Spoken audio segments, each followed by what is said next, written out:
The Star. Yeah, y'all already know. Seven the pan. That dude Biz on the beat. Yeah. We live in entertainment. Sound change. Crown the kings, homie. This is where it get ill. About to have the tip off live as a tip drill. From the court to the diamond, to the track, to the big skin flying round the field. Starting five forever, keeping it real. If it matters in the world of sports, jeans and long sleeves, they taking no shorts. Hot the death, oh yes, these are the sports podcasts live as a pro's corpse. Biz market wave, the starting five goes off. No matter who you cheer for, emotions out the window, they analyzing with clear thoughts. They take it way deeper than the boys ever. No longer got any use for the four letters. The latest news, score stats and the view from the sideline. Ain't no guideline, it's just the truth. Yeah, no need to dig for a pardon line. It's always in season, and people starting five. We going in on three, run the baseline, starting five. Get it, we got what you need. If the sports news you see, we don't waste time. We talking cause we live it. We got what you need. We going in on three, run the baseline, starting five. Get it, we got what you need. And y'all know me, seven sign, I'm the illest cat stick. I got what you need.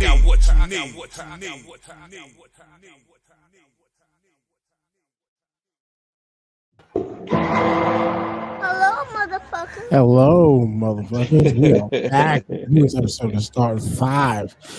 As always, I need y'all to hit the QR code that I just put up on the screen right there. Right now, that'll get you up to each and everything that you can find us on when it comes to the Star 5 podcast. We got a full house this freaking afternoon. Wait, I'm pointing the wrong way. There we go. Let's just go with the opening intros right directly from where I'm pointing all the way around. What's up, everybody? It's your boy JG. Salute to everyone on the all the hosts today. TJ, Mayor, Chris, Ed. Welcome, gentlemen. Look forward to chopping up a lot of stuff with y'all today. What up? Hello, motherfucker. Yeah, it's the green-eyed bandit, light-skinned bastard himself. What's up? What's good, y'all? Glad to see y'all all made it through Super Bowl Sunday. You know, sober and awake. You know what I'm saying? Gentlemen, pleasure to have you guys on the show today. Wasn't expecting it. Nice surprise. So looking forward to hearing what y'all got to say today. Word up. Well, first and foremost, I fucked up yesterday because obviously y'all saw there was no show yesterday. My fault, my bad. I had to work. I'm sorry. I got paid to listen to the Super Bowl on the radio. You know, good double time day. I'm not going to say how much that day is because it might piss me off. But I forgot to hit the brother up that's right underneath me, pause, in the purple because he's got to sound off on some Sixers talk because, you know. What up? I like to sound off on many things. One of them not being Odell Beckham Jr.'s crying. Hey. Hey, yo. All right. And next to him, I mean, shit, this man is looking really, really gray right now. I mean, he's in that middle stage of the burntness that was Eli Apple yesterday. As I fun fact, as I told Jamal before we started, and Ed, you'll get your shout out in. I almost named this episode Apple Crisps.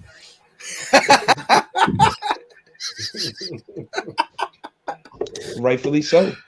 But what up, Ed?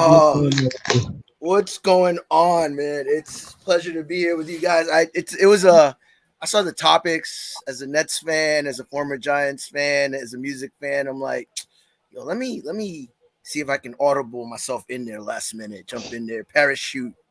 And then, you know the carpet's out. You know the house is always open to all of y'all. always has been, always will be. The carpet, the door is always open. You know, there's just certain cabinets you can't go in. You know, beers in the fridge, gentlemen. Beers in the fridge. Yep. You know, water works out the faucet fine. And seeing the Chelsea jersey is like, shoot, I might even comment on that, even though y'all don't. Yo, where with pride though? You guys did your thing in what is it? Saudi Arabia? I don't know. He froze, I think. Yeah. He's been having connection issues before we start. But you No know worries. what? As we was talking about Eli Apple getting smoked, let's just get right into it. Round one. Let's do it. Super Bowl 56 just happened. Like I said, I didn't get to watch it, unfortunately. I had to listen to it on the radio, but nonetheless, it sounded like a good game. Like I had to change channels because obviously they wasn't going to play the halftime show on the radio, especially how niggerish it was, as I heard. I had to listen to the game on 101.9. We're all in the same area, roughly. Well, Chris, you don't get the the fan up here, 101.9. Thankfully. And yeah, you should be thankful for that, man. Because anyway, but that station definitely won't play no nigga music like that. And the halftime show, let's just start there. I heard it was phenomenal. Some people was giving mixed reviews. I don't care for halftime shows. I probably wouldn't have watched it if I was home. That shit makes no never mind to me. What was y'all thoughts on it? It was a dope show. It was tame. I mean, they got to make it America friendly.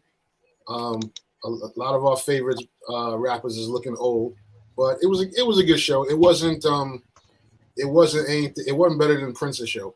So I mean, I'm gonna stop it right there. But it was entertaining enough. We knew all the songs. I'm not huge on halftime shows either because I think it's not fair to the players that they're cooling down and then have to restart. After an extended show. But I thought the show was good. Yeah, and I know that feeling just from work and the type of work I do. I hate having to take like an hour break and then having to restart to pretty much lift more weight again. But no, it's real though. Like 15 minutes to extend it to about a half hour, 45 minutes for a performance. You got to start doing whatever it is to get loose and all of that. But TJ, Ed, Chris, like I heard that the West was Westing last night, and they was doing little slight things that the NFL, quote unquote, didn't want them to do. Yeah. It started off with M taking a knee. You know what I'm saying? Kendrick Lamar's performance was on some real like Public Enemy shit last night. That's the vibe I got from it. I saw that this morning. Mm-hmm. Yeah, that shit was hard. I mean, I really like that. I don't know what the hell 50 Cent was doing. You know what I'm saying? He was just a throw-in, I guess, for New York rap or something like that. I have no idea. They picked up 50 on a 10-day contract. That's what that was. I couldn't understand what his purpose was there, but Mary looked damn good, and she was looking right in them boots. And you said 50 he was on the Isaiah Thomas deal. He was on a Tim Frazier deal. He was a journeyman last night. He looked like James Harden that didn't go to training camp. You know what I'm saying? Like he came in out of shape and overweight. One of the best tweets that I saw was that 50 inflation hit hard 50 Cent. I was like, oh, damn. I'm gonna go to a TikTok. But I will. Go ahead. One thing I do want to defend 50's presence there. And this is something I've heard Dre say in interviews, that the greatest beat he feels he ever made was Up in the Club. That's the one beat he regrets selling. It's such an iconic beat and such an iconic song. You can go to a bar mitzvah, you could go to a quinceañera. It just transcends mainstream appeal. That song hit hard. And there is an argument to make, one of Dre's greatest beats. So I think there's a justification, even though he's not a West Coast guy. I mean, he got shot in the East Coast. I could see why he moved to the West and kind of doing that laid back living after getting shot 9 times. But I think there is a justification for 50 being there, in that that's just one of Dre's greatest beats. That's one of his. It just, so I'm okay with it. The fact was just funny. Fun fact for you: that is the single and only 50 Cent record I own, and I only own one copy. I did not buy doubles of that record because I was personally not a fan of 50 Cent's music at all. And I only bought it because I had to play it for a party that I ended up getting screwed out of. And I still own that record till this day. I wasn't going to throw it out. I said, fuck it. It's in the collection now. It is what it is, though. But But yeah, man, I did see clips on it, and you know what, Chris? Like, people was clowning 50 because he did look a little fluffy, but I'm sorry. My fat ass didn't do what he did, which was pull up on that bar and then flip his legs up and over. The dude still got something in under there. Oh yeah, look, man, he's 40. He's 46 now. You know, Frank Thomas has a commercial for guys like him if they want to get their testosterone back. So you know, he can get slim if he wants, but he's got a lot of positive things going on in his life. I don't blame him for that. I do appreciate Eminem's John Carlos impression, though. That was the best moment of the night because I was trying to figure out what he was doing, and it just reminded me, like, oh yeah, we're not supposed to be watching this. There you go. There you go. I ain't mad at that, but Actually, also, what's up? No, Dre saying nigga in front of billions of people when he was trying to DRE was quite impressive. I was like, oh shit. I mean, they didn't bleep it out. They didn't bleep it out of nothing. They were in their house, aka their city. Let them be mad and let them exit SoFi Stadium. And I heard SoFi is like literally across the hood. It's in Inglewood. I rode past it twice when I was out there. It's literally it definitely in the hood. is. Yeah. And Compton's right around the corner. So did Roger Goodell have to check in with Whack 100 and any of those guys out there like everyone else does? Whack's not from LA. He's from another part of Cali. Oh, okay. Literally, as Ice-T put that tweet out saying, like, you know, y'all can act how y'all want to. Any one of them could have played a game of fuck around and find out, and they would have found out the hard way last night. But somebody who found out it wasn't, it just wasn't their time, and they found out the hard way was those Cincinnati Bengals. I know for the most part, most of us, all three of us pick them last week, or did TJ? I think you picked the Rams. I picked the Rams. Okay, you were the lone standout who picked the Rams, but it was what it was because I know I personally made it clear. If the Rams won, it didn't bother me because there's plenty of players I wanted to see win that ring. If the Bengals won, I would have been happier because I love underdogs. My man Joe Burrow. Yo, real quick side because I know I got to keep this show moving today, but I don't like the fact that mainstream media has tried to hijack Joe Burrow's nickname. They started calling him Joe Burr, but the hood named him Joe Shiesty. All season, he was Joe Shiesty. And then they wanted to start throwing in Joe Burr. No, he's Joe Shiesty. Forever in my book. I don't know how y'all feel about that, but he's Joe Shiesty to me. That's what they do. But Joe Shiesty, Joe Burr, Joe Nobody ain't getting the rings on Sunday. That's what it all matters to. That's all right. that was Joe Warmfront yesterday. There was a Warmfront Burr there. So. Well, boy, because his offensive line was getting their ass kicked. It was Joe Hurry. That's what it was. You said Joe Hurry Up offense? Joe Hurry. Because all I saw was hurries in the fourth quarter. Yeah, but yeah, man. I mean, just overall, everybody go around. What was y'all thoughts on the game? How did y'all feel about the game? Did the MVP go to the right person? Whoever wants to start taking it? Actually, Chris, you start. Yeah, I'll say I like the MVP choice. Cooper Kupp definitely held up some semblance of good football after Odell Beckham went down, and then all the injuries started piling up on both sides. Everybody was hurt. As far as the game, it had all the luster of a Week 13 game. I wasn't really impressed at the quality of football. I can't believe that Jalen Ramsey was face masked like that, and there wasn't an offensive pass interference call. That was one of the most egregious missed calls I've ever seen on a big stage, and it doesn't make me any more confident in what the NFL has going on. If for the conspiracy theorists in me, so I don't know. It was what it was, man. It was a Super Bowl. My ticket didn't hit. I was not entertained at all. Yeah, everybody kept asking me too, yo, did you bet? Did you bet? And I was like, nah, I missed out. But when I was going to, when the Caesars app, where I work goes right along the path of the Holland Tunnel. So that shit, plus it's a city building, it immediately recognizes you as not in New York City or state. So I was like, even if I tried, I forgot. Ed, but a lot of people lost money, Ed, last night, but let's see a lot of people made money too, and some of these guys are going to get some nice extended contracts after the Super Bowl win. But all in all, Ed, I mean, it sounded like a great game from what I heard on the radio. I haven't been as engaged with the NFL season as others have been. This was kind of really my first look at Joe Burrow. So for a lot of these players, it was kind of my first like sit down and look, kind of like, let me look at this like it's game film, like I'm back in high school playing football, game film as opposed to like, and so I like this kid.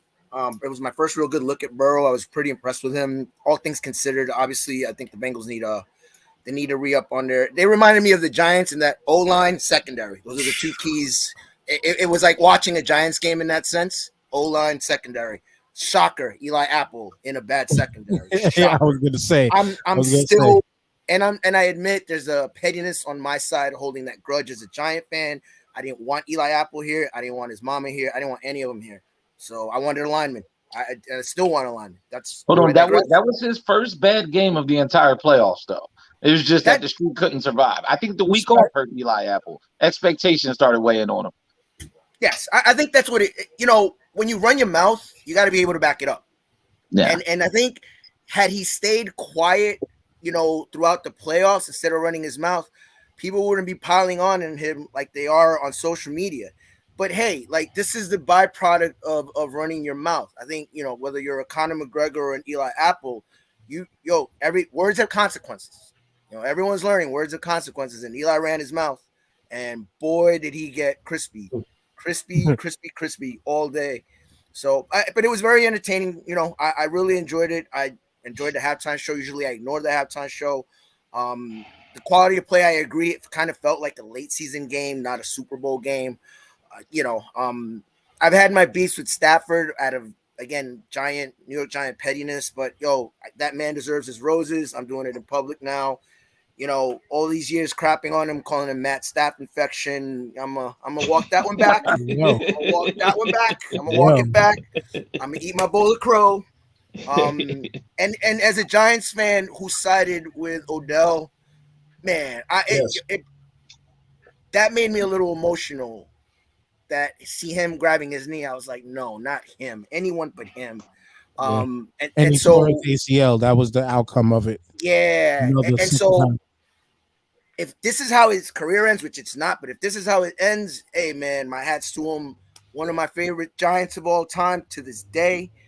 Despite all the crap he took, and he took too much unnecessary crap from Giant fans. Where does he rank in regards to Rodney Hampton? Is he in front or behind Rodney Hampton? Oh wow! Coming from Bill's Mafia over there. All right. I will say, I mean, growing up watching Phil McConkey, he's a breath of fresh air.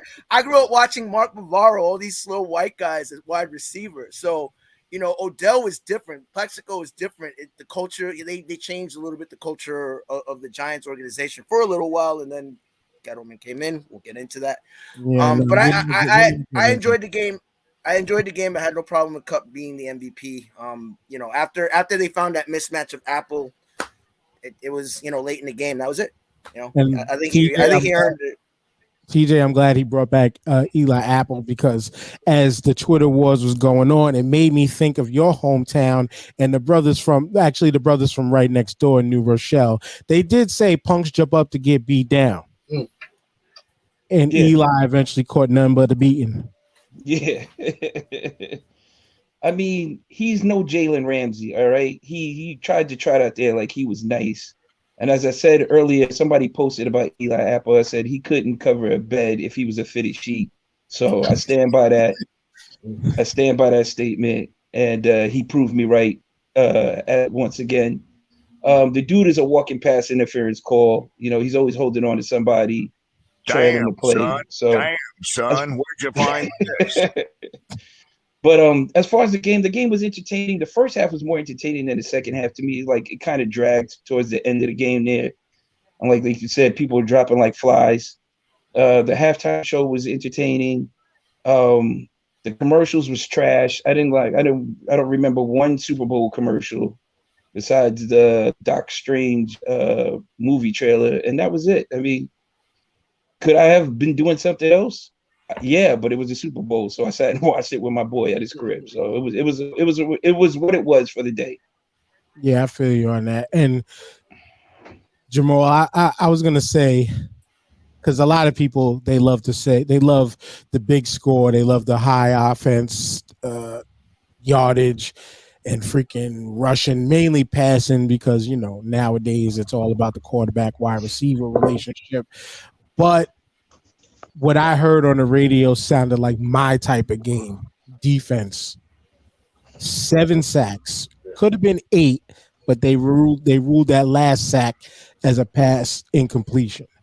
But 7 sacks, defense just it seemed like defense on both sides of the ball played phenomenal, with the exception of the name we've been mentioning. Yeah. So I'll say this: had you watched the game, I think you would have saw more disappointing offense than great defense. I didn't see any great defense. There were a lot of blown coverages, and that game should have been high scoring. I saw a lot of missed throws on both sides, a lot of curious calls. It was just very pedestrian on both sides. I didn't enjoy it that much. I didn't think it was the best teams. It was. I thought the game was competitive. I thought the defenses showed up for the most part. I thought there was some curious quarterback play. I thought both Joe Burrow and Stafford missed some passes. I was like, whoa, that's some passes that they should have made. Overall, I felt like it wasn't the best game either team played this playoff. And at the end of the day, it looked like one team had some experienced all-pro players on it, and the other team had some inexperienced players, and the team that had the experienced players won out, because Cincinnati could have put that game away and gone up by 2 scores for about 3 straight drives, and they didn't do that. And that was the death knell. And I heard a lot of drops. Again, listening to the game, I heard a ton of drop passes. The thing, shout out to the Rhodes Scholar Eli Apple for still saying, imaginative things, and actually he played better than he usually did. Being a salty Giants fan when we drafted him, Eli Apple was usually good for 15 a quarter, and he only cost them 15 once. So, but of course he waited to the biggest stage and the biggest moment to do that. But so be it. Yeah, wrong place, wrong time. There's, hey, shit happens. But it was still, nonetheless, it sounded like it was the type of game that I would have liked to see. I heard all the drop passes. Y'all described it as very pedestrian offenses, but you can blame pedestrian offense on good defensive play. It sounded like people were making the proper plays, with the exception of down the stretch. It did, just to me, it sounded like the officials were just trying to keep them Rams in contention to score that last touchdown, which Cooper Kupp did on Eli Apple's head again, who caused the first pass interference to get them to freaking first and a half yard after, what was it, after a third down or a third down play? Third down. You was almost they were almost that close into the clear. I will say this. Discipline. The dynamic of that game changed when Odell went down, because Odell was eating. And that was the key. The thing is, they were so worried about Cooper Kupp, they had to cover Odell with one dude, and we know that's a mistake. And Odell was eating. So had he stayed in that game, it could have been, the Rams could have pulled away. So, yeah. Interesting. But nonetheless, overall, just yes and no's from everyone around. Was this the best year of playoffs we've ever seen? I mean, Chris, your team was a part of quite possibly the best playoff game we all have ever seen, period.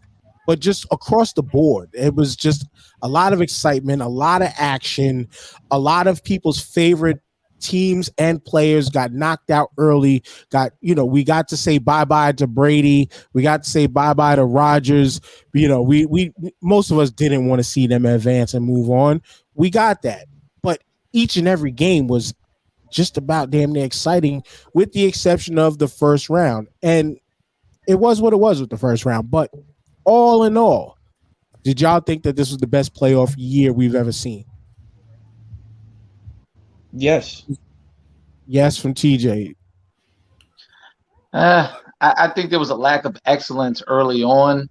And I think that also showed in the Super Bowl. So it's like you introduce this extra game, this extra team, and you have a chance of maybe not the best teams making it to the Super Bowl for whatever reason. I just don't feel like excellence was on display at the very end of the Super Bowl. So I don't know. It's up in the air. Okay, that's fair. Ed? I would say yes. As someone who wasn't as engaged during the regular season and football season, I think it created an excitement for me to continue watching from week to week. I think having, other people's idols like a Brady and Rodgers fall, I think that added to the luster of this playoff. And then even though the game, it wasn't the prettiest, Super Bowl game, between the halftime show and the game itself, all you ask is entertainment, and I got entertainment. So I don't know about greatest. I kind of have to jog my memory, but I'm gonna go with latest greatest. It was definitely fun and gay. I'm with a yes. Basically, long story short, yes. Jamal? I'm gonna say in recent memory, yeah. Again, I would have to, review, offline. But in recent memory, yeah, because it was competitive throughout. After the first round, I think there was no more blowouts. Everything was competitive. Each game there was great parity this year, man. And when them two number ones went down early, that changed. Yeah, this was one. I was gonna say we could all be happy to say that we all saw the Dallas Cowboys do what they do in the playoffs. You know that. That's like where I was about to go to. It's like I enjoyed this playoffs a lot because we had fun on the podcast roasting the shit out of the Cowboys losing. I knew my Eagles were going to lose because, as I called it early, this was an overachieving season. I think that 17th week probably helped us a lot. Will I say this is the best in recent memory? I'm going to only be biased and say no because it was phenomenal. 2017, 2018, my Eagles Super Bowl run. My Eagles were going to lose because but my Eagles Super Bowl run was a life changer for me. So that trumps this one. But all in all, across the board, like Jamal mentioned, every single game was phenomenal. Every single game was just about phenomenal, except with the exception of that first round. And, rightfully so, the right teams were getting blown out, beaten, mismanaging the clock, all that good stuff. It was a fun year. I will say on a side note, congrats to Cooper Kupp overall for an amazing season. But even he knows he might not have had said Triple Crown if it wasn't for the extension of said season. But with respect due, as we say, you play who's in front of you. You play what they give you. You got to play that 17th week. You breaking records, hey, so be it. So fucking be it. So be it. It is what it is. But now we are on to round 2. Fight. Yes, I love my Street Fighter, y'all. Let's get into this fight now with the Sixers and Nets trade. Now, yeah, there's a bunch of shit that happened. Our Knicks didn't do nothing. Who cares? I knew that. I knew that was going to happen. Just peep the optics on this. All of us Knicks fans are right on top. The Nets and the Sixers fan are right there side by side with each other. The Nets and the Sixers fan are side by side. Chris looking up like this is Hollywood Squares and shit. That up there. Is it you? Is it you? Yeah, I said it. This was the trade of the season. I mean, people thought that they first announced the freaking, what was it, the Sacramento Kings was a blockbuster trade with the that trade was ridiculous, man. That was a ridiculous trade, though. Yeah, but we're not talking about that one because that one didn't matter when it comes to this one with your Sixers and the Nets. The Sixers acquired James Harden and Paul Millsap. The Nets, in exchange, get Ben Simmons, Seth Curry, Andre Drummond, and 2 first-round picks. The Nets will get the Sixers' unprotected 2022 first-round pick and protected 2027 first-round pick. Chris, just the picks alone. This is why I was trying to say this is why the Sixers got fleeced. The Sixers, in my opinion, lost this trade because you be fair. Ben Simmons was one of the best defenders in the league if he played. He wasn't the best shooter, but when that boy drove the lane, with the exception of the playoffs last year and him kicking it out because he was too scared to go to the free throw line, the dude knows how to score as long as he's not shooting from mid-range and beyond. Even though we see from summer league, his summer league gym practices, he can drain from three with no problem. But you lost defense in Ben Simmons, you lost a shooter in Seth, and you lost a decent backup big in Drummond that I know the Nets needed. Paul Millsap, you got an aging dude that averaged maybe 3 points a game on the year so far, if that.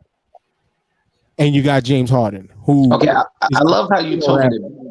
I love how you told me to be fair as you named your entire case against the Sixers, your entire indictment. I love it. But continue on. I was done after that, but you mentioned to be fair. I said just to be fair to Ben Simmons was one of the best defenders in the league when he was on the court. That's the only place I put the be fair on.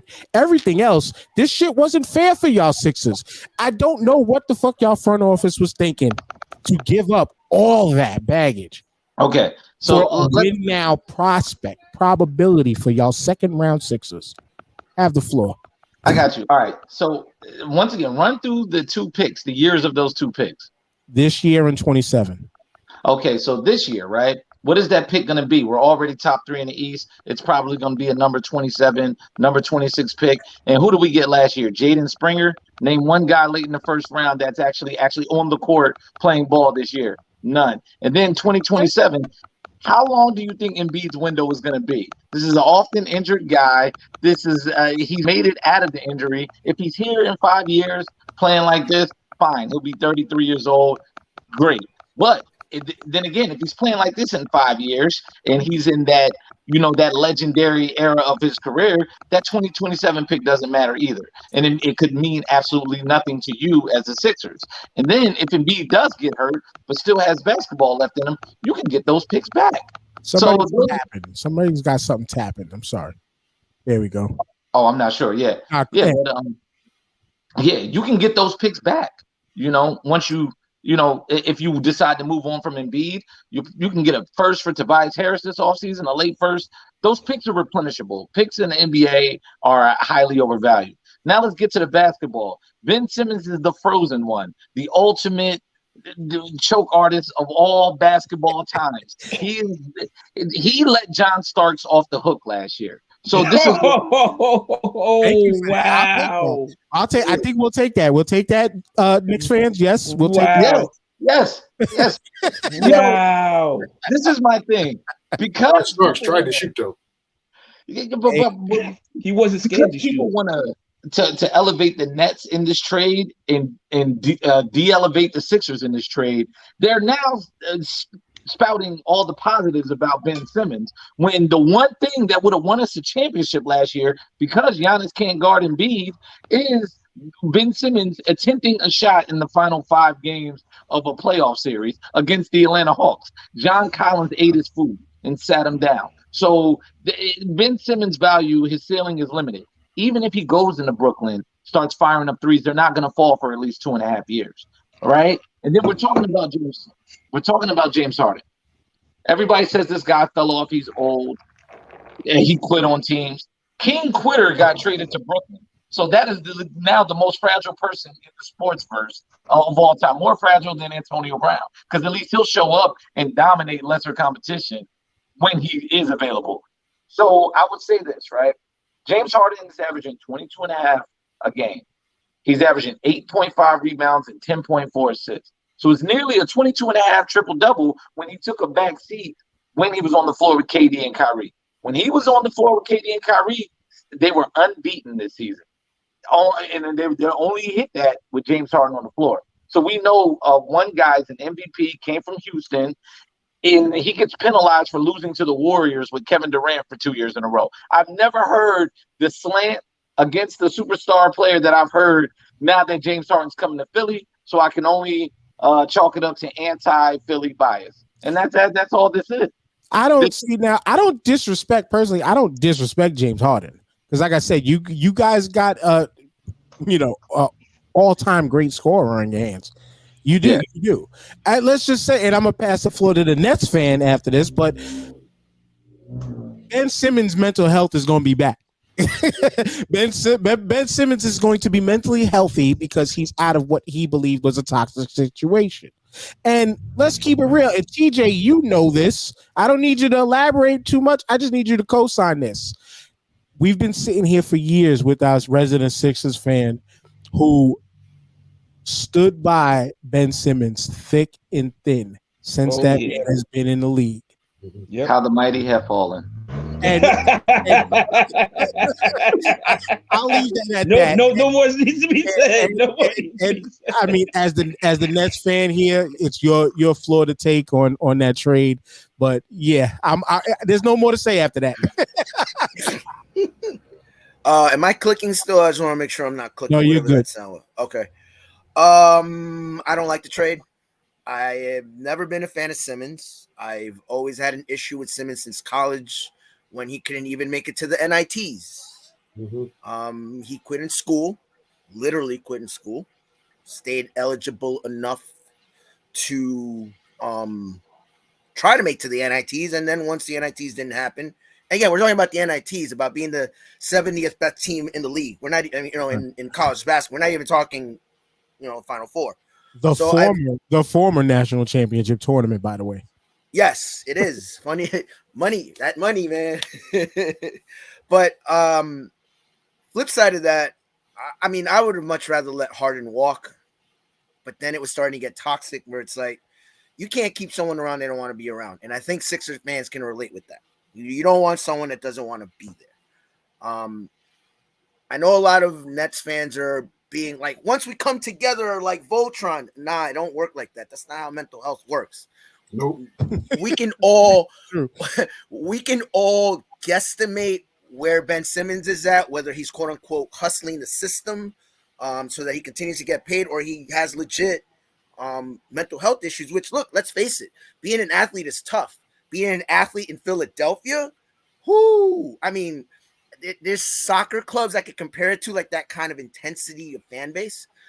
That'll fuck with your mentals. There's no denying that. So until I actually see Simmons on the floor and see what we're gonna get out of him, I don't like this trade. We got Joey Buckets 2.0. Maybe he hits buckets that Joe Harris can hit in the playoffs. We got Drummond, who, I mean, he might as well be younger DeAndre Jordan, two cement feet. I don't see him starting over LaMarcus Aldridge. I really don't. I think off the bench he helps us. I think Seth helps us off the bench. But with Simmons, I don't know if I can count him in the playoffs. I don't know if he's going to be here next week. I don't know. We don't know. And then when he is back, we don't know what it's going to be like playing, with Durant. Durant has been known to spaz out on people. Isn't that part of the reason he's not happy in Philly? Because Embiid spazzed out on him? Where he does, he was coddled by his coaches in Philly and in LSU. Nash is going to coddle him. Sean Marks is going to coddle him. So where he is good for us in the Nets is that playing in the shadow of the New York Knicks, there is no pressure here for him. None. There is no pressure here. If the Sixers were to play the Nets in the playoffs later this year, it's going to be full of Sixers fans. I'm a Nets fan that can totally admit that. Every game is a road game. Well, actually, that's not true because Kyrie's not playing. Never mind. But, the point is, this is such an enigmatic trade that I see Nets fans trying to talk themselves into this was good. And in reality I think this experiment's kind of dead in that Sean Marks now has to figure out how to make it work in the next offseason. I don't see the streak ending. I don't see the streak ending until KD comes back. Kyrie's not going to bail us out. Right now, we're no better than the Cleveland Cavaliers that had Kyrie Irving and no LeBron. We're no better than that. We're every game, it's a different lineup. You don't know who's going to be in. We got hit hard by COVID. Is it a road game? We'll get Kyrie. It's just the team is right now in a mess where I don't that the only positive I see in this is that Simmons is going to play with no pressure. That's the only positive. Right. The only pressure is going to come from Knicks fans trying to clown this guy, which is what happens with Kyrie. And as long as he develops, if Kyrie can give him that fuck it, I don't care. I don't do what I want. If somehow that can, or Patty Mills can talk in that kid's head, great. I'll eat my words. I'll eat my bowl of crow. But it's such an enigmatic deal. But here's what I'll give you. Here's what I'll give you, because we're gonna have to move on to the last topic after this. I wanted to give the floor to the Nets and the Sixers fans on this one. I'm sorry, y'all. But the one thing that I just noticed now as talking that I didn't think about when the whole thing happened is if the Nets are able to get everybody on the floor at the same time, Kyrie can actually play at the 2. Which I think Kyrie would be able to excel far better at than being the main ball handler. Even though dude probably still has the best ball handling skills in the league, but let's keep it real. Kyrie would probably be better suited at the 2 in that situation than running the floor. Let Ben run the floor and get the fuck out the way for the real scorers. No problem. Right. And Ben becomes the third option, which again, like Ed was saying, there's no pressure on him to feel like he has to make a clutch bucket anytime soon. You know what I'm saying? So that's where I think he'll excel at. If Joe Harris can get his, because my issue with Joe Harris was he fell apart in the playoffs. In the regular season, he's pretty good. So he doesn't even have to be the third option. I'm okay. I can live with Seth and Joe trading off that third option. It's just you're still going into a gunfight with a knife when you have one guy on the floor who just doesn't like to score. That's the whole point. My point is that the issue with Ben Simmons is not the pressure of Philadelphia, because the pressure of Philadelphia didn't tell him not to shoot a basketball. All that shit happened after they got beat by the Hawks. There's something functionally wrong with him that's going to rear its head with the Nets. And now the Nets possibly have 3 head cases.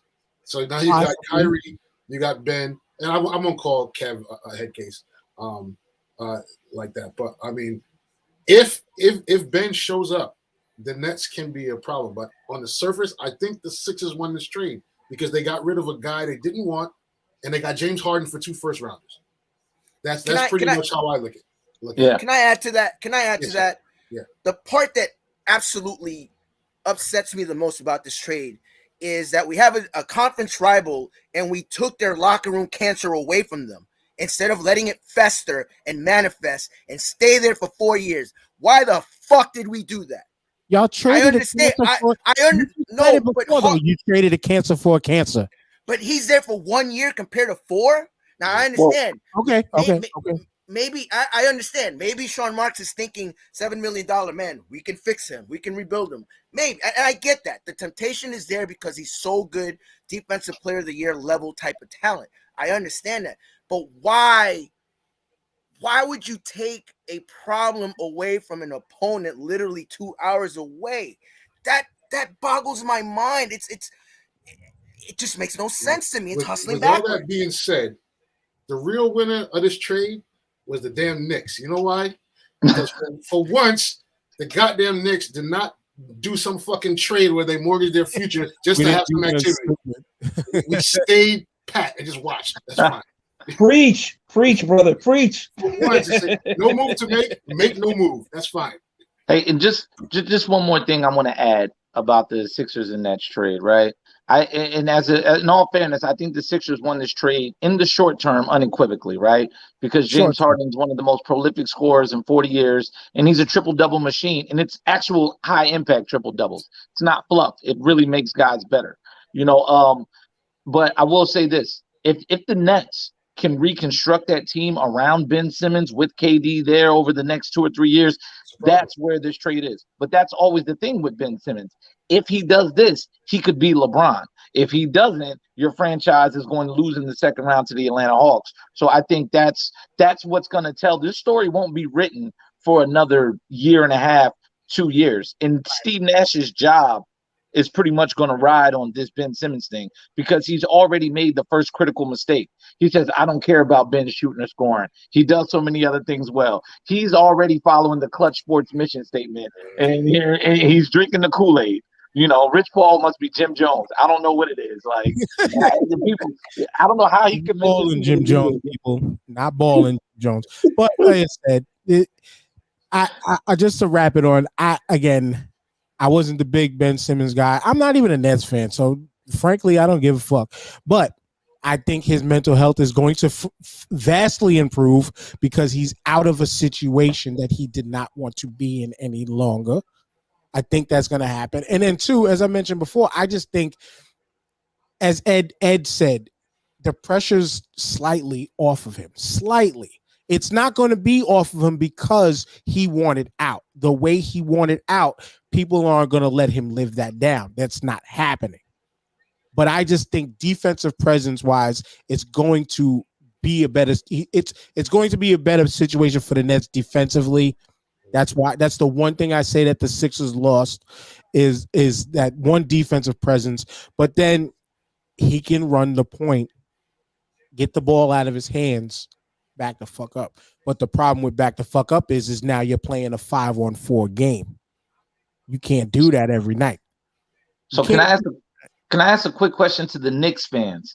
How safe is Thibodeau's job after this season? He's got one more season. He's got one more season. He's got to let the culture develop there. This is year 2 of a rebuild, and their young players are good.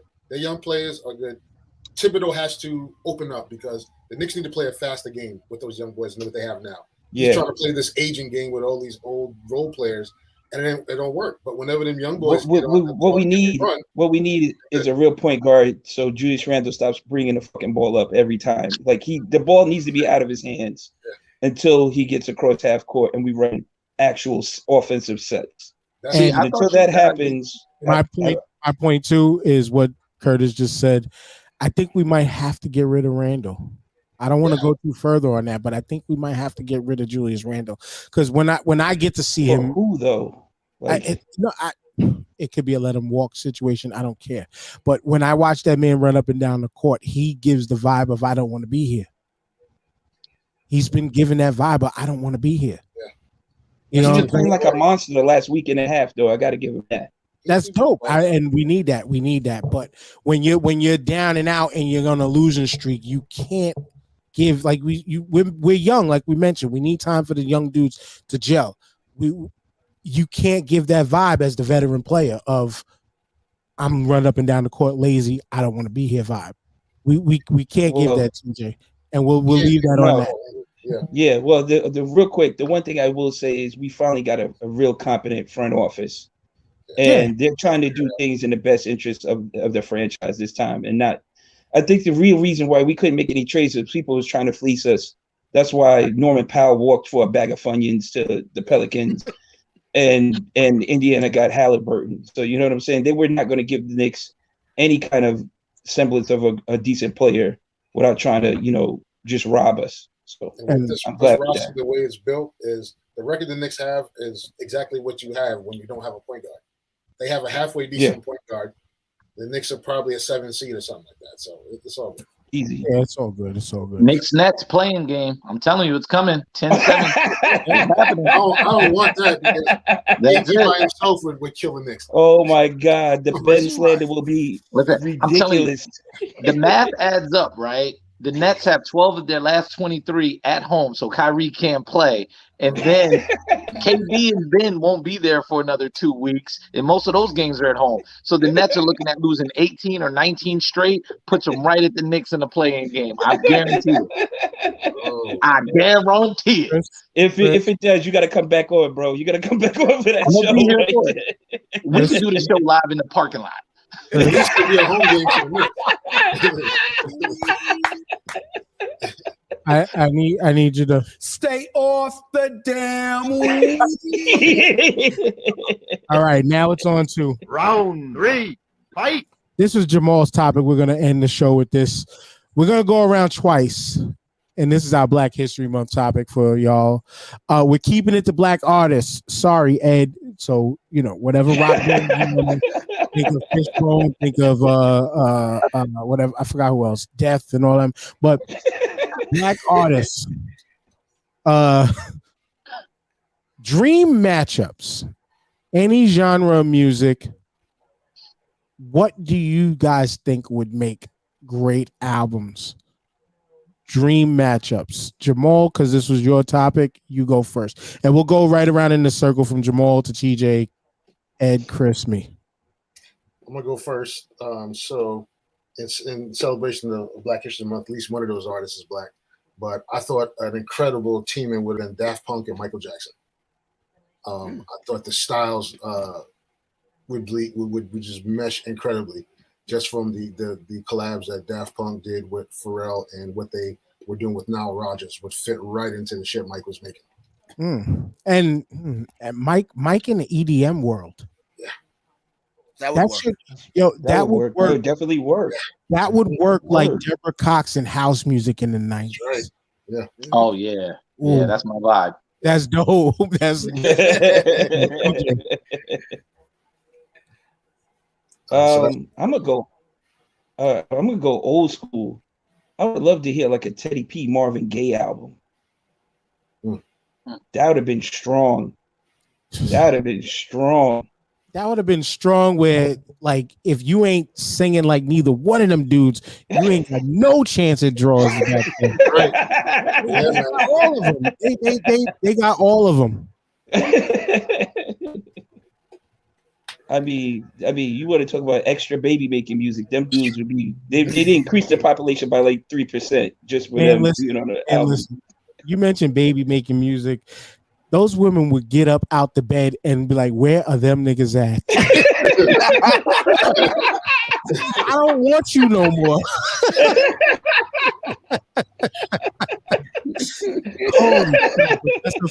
That's a fire duo though. Ed. I want to see Black Thought be frontman for Living Color. Cult of Personality right there. Wow. I know what he could do with the Roots. Actually, I wouldn't mind seeing that fusion of how we've not had that in our lives, Living Color and the Roots. I mean, Living Color is great. They're dope all around. Besides Cult of Personality, I know that's the song that everyone knows, but they're dope. They pretty hard rocking band. Like, I'd love to see, Questlove on the drums just go bananas, like on some Dave Grohl shit. You know what I mean? With, just go boom like that. Some hard rock. It doesn't have to be metal, but just some hard rock. Cult, along those veins. So I'm gonna go with Black Thought and Living Color. I like that. Sure. I definitely do. Chris. All right, I'm gonna keep it 55th Street on Hood. Hood. On Hood. Don't get DP for this. Don't get DP for this. Shout out to Crip Mac. All right, so just keeping it hip hop, and as an artist and a fan, I've always wanted to see Big and Pac do a double album the way Outkast was forced to, but with each other's production team. Because I would have loved to hear Big over the best that West Coast had to offer, like Daz and Dre and all of them, and then have Pac with the Hitman. I think that would have been great. And if they could have, like, somewhere, like maybe Big got in the Pac's lane, we saw what he offered consciously, and then Pac got in the East Coast lane a little bit deeper and get into more of the storytelling with Big. We just lost a lot, man. So that's my dream matchup if they could have came together for a project. Big West Coast beats. Like, what was it? I don't want to shout out the podcast, but somebody had mentioned that it was Tash on the podcast, and they said that when they talked to Big, like, Big's favorite artist was King T. And it was just like, go back and listen to King T, and then go back and listen to Big, and you'll hear a lot of Big. And the slight joints that I went back and listened to more King T than Big, but I was like, yo, damn, I see it. I see it. Man. Big would have killed whatever. I think Pac would have killed whatever too. I mean, Pac with Easy Mo B, like early That would have been early. Ooh. Easy Mo B. Ooh.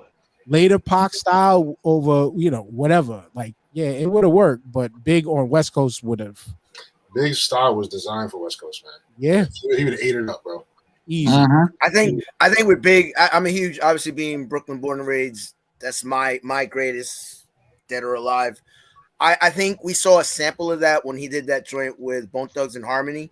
I was never a Bone Thugs fan, but now when I hear that piano to that, Notorious Thugs, I'm already thinking in Armed and Dangerous, and it's like it makes me think, man, what if he had gotten together with like the Outkast production crew or some of the shit that Houston was doing, some of the screw music that they were doing, like Big showed a versatility that we never got to see, that we got robbed of, unfortunately. But I would have loved to see that Southern sound, that Cash Money sound with Big would have been huge here in the East Coast, in my opinion. I will give you more than Cash Money, not really Cash Money, but bring him to Texas sound, bring him to like that UGK-ish, bring him to not even Ghetto Boys, but I'm talking like Suave House, Paul Hall, Suave House, freaking those dudes, like like bring it to that sound. And just so you know, the Chopped and Screwed, it was a mixing style that DJ Screw created. Take the turntable, take the pitch control, drop it all the way back down to 8 to where it's going low and slow like cooking, and that's where, and you heard all the scratching and cutting. It wasn't that the music was produced that way.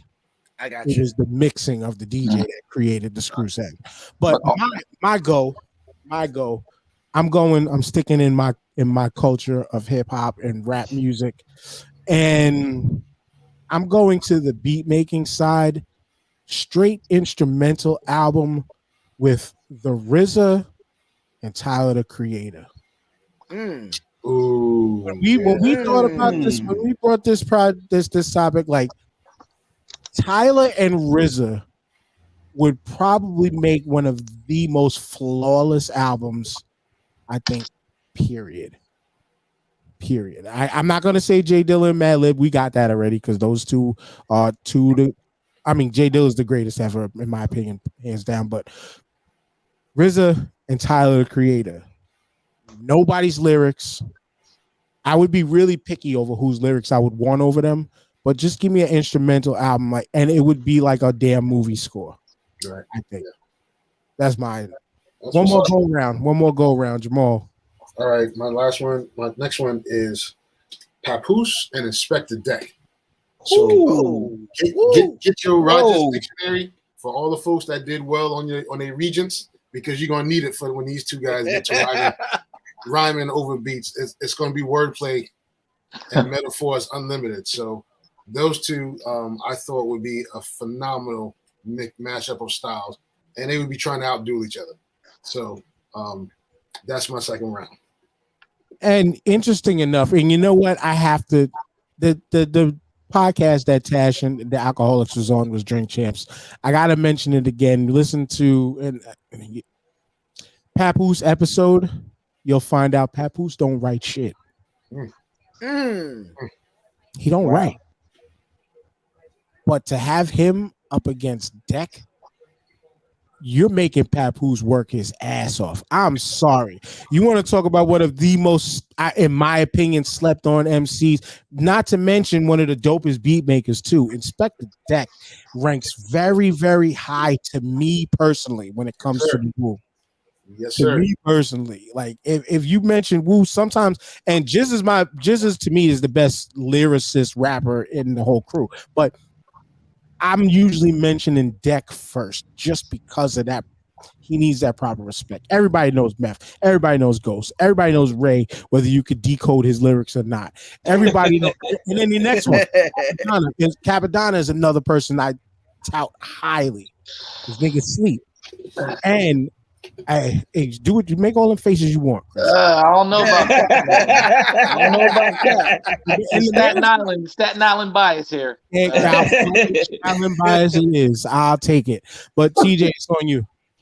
I'm gonna take possibly two of the greatest storytellers ever. I want a Slick Rick and Ghostface album, and let them dudes I want them dudes to Yes. write a book. You know what I'm saying? That'll just be retarded. Excuse me, you can't say that word anymore, but I think it would just be bananas. I think that those two collabing would be bananas. Real quick, Cap didn't really teach them how to rap. Some of them, but like a lot, Cap was the first favorite of like a Method Man from representing out here on Staten Island. Like Cap was that dude at one time. Like, and everybody, if you know their story, Cap was supposed to be in the quote unquote original 9, or would have been 10, but he was in jail. But Ghost versus Slick Rick, I would like that just because it'll finally let y'all know. To me, Ghostface is the best storyteller in all of rap. That's just my opinion. I think he surpassed Slick Rick. I do. Because people only go back to one album. Right. Slick Rick. But Slick Rick has got so many joints. You know what I'm saying? Absolutely. He gets featured. I mean, he reps anything he's on. You know what I'm saying? You're not going to get a whack verse from Slick Rick. No ifs, ands, or buts about it. And Ghostface, and Ghostface, you know what his work is. His catalog speaks for itself. But I think those two collaborating would just be something magical right there. That like you can print the money for them too, because that would be ridiculous. It would just have to be the Wizard of Storytelling album type Ghost. It would have to be like not Big Doe Rehab, but the the Wizard. I know what you're talking about. That one, but the one I forgot the damn, not Big Doe Rehab, the one before it, Bulletproof Wallet's Ghost. It can't be Supreme Clientele Ghost, because though we tout that as the best album, that was I don't know. Fish Scale Ghost was kind of dope too. You know, Fish Scale was dope. I love Fish Scale. Fish Scale was dope. All I'm saying is we have to leave Dusthead Rap Ghost out of it. Dusthead Rap. That's what my boy called it. That's why it just my boy called that album Dusthead Rap, and you leave that one out of the element with Slick Rick. And even on that album, he was storytelling. You just had to take your time to piece it all together. But I digress. Ed, what's your next one? So TJ previously was talking about a baby making album. I'm going to go the opposite and go with a breakup album. I want Is It a Crime? My future ex-wife Sade and My Life Mary J. to write the ultimate heartbreak. I don't know if they mix though. It's different, but I think they can make it mesh. Well, it depends. You see Sade rhyming over like a little hip hop, singing over like a heavy. No, I can see them. I can see them maybe trading off. I guess verses, you could say, but not in a traditional hip hop sense. I mean, kind of like in a Brandy and Monica type of style, kind of or maybe just comparing heartbreaks type of thing with kind of the way what's her face Marvin Gaye and Tammy. It's different. You would need the right producer. You would need the right producer. Maybe a Dr. Dre. You would need a Dr. Dre because he can work with someone like Dido, but he could also work with someone like Mary. Maybe Just Blaze on that production. No, Timberland. Timberland is the more versatile out of any of them. But I don't. Pharrell.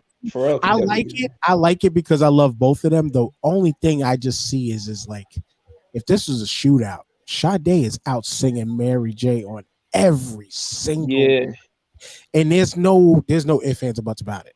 I mean, let's keep it real. You don't have the range, like Mary don't have the range of Sade. Not even close. It was at one point in time people thought Mary couldn't sing, but she still made phenomenal music. Again, it would take the right production team, and I'm blanking on. Maybe it's not in the hip hop genre. The producer, maybe it's someone like LaFace, or I don't know. I'm trying to think, but I would love to jam Terry Lewis, maybe. Yeah, I want Quincy Jones. Maybe we go out there. The dude. Rodney Jerkins. Ooh. Yeah.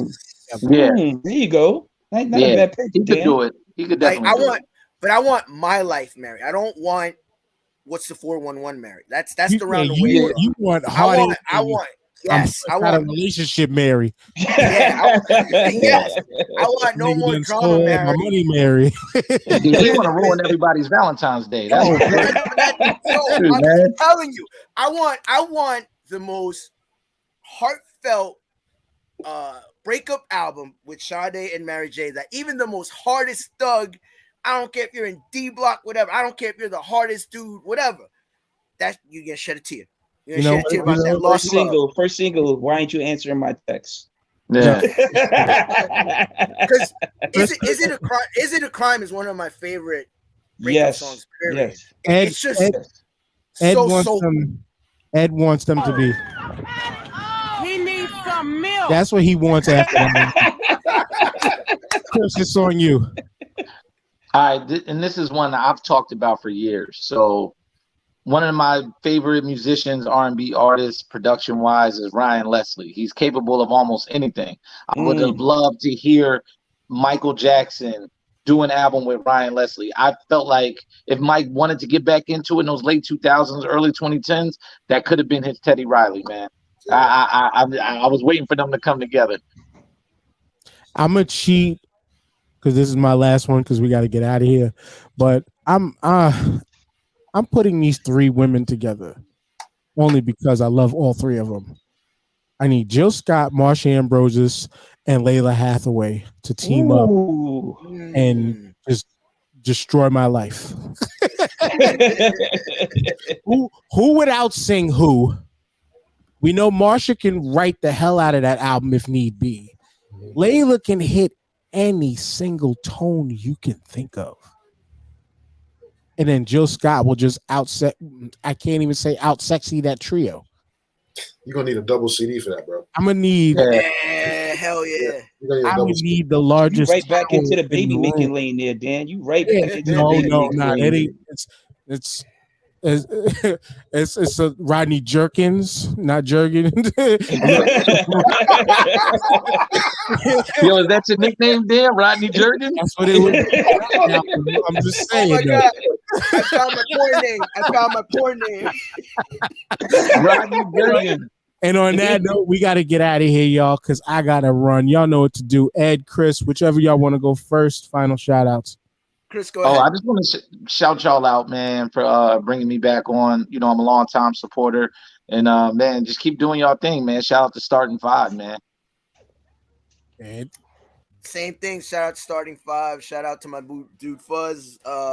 We still got to do my dude Fuzz. That's the alcohol kicking in. Sorry. Shout out to my dude Fuzzy Biscuits, Ed and Fuzz podcast, wrestling podcast. And guys, I thank you. I realized I literally 5 minutes before you guys went on the air, I was like, yo, let me jump in on this.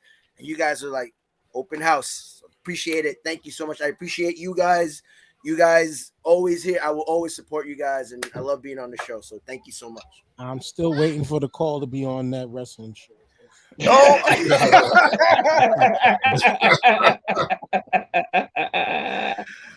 you know what? I got you. DJ. Yo, shout out to you guys, Chris, Ed. Thanks for coming on. This was a fun show today. I love the collabs, talking about the Super Bowl. This was great. Dan, you know what it is. Jamal, you know what it is. This is another good show, good topics. Love to do it. Can't wait to see what we bring in for next week. All right. Shout out Starting Five. Thank you, Chris and Ed. Come on often and always. Love chopping it up with y'all. Maya and TJ. Special shout out to my boys Chelsea for winning that Club World Cup. Just gotta do that. Killing me. And that's it. I think you muted. You're muted. My bad. It's over. It's done. I gotta run. Happy Valentine's Day to everybody. Disabled planets. Hopefully your bedroom works. Perfect. But so, y'all, and hopefully once again tonight You win. Shout out Rodney Jerkins. Yo, worst case, there's always Pornhub, so it's all good. it all works.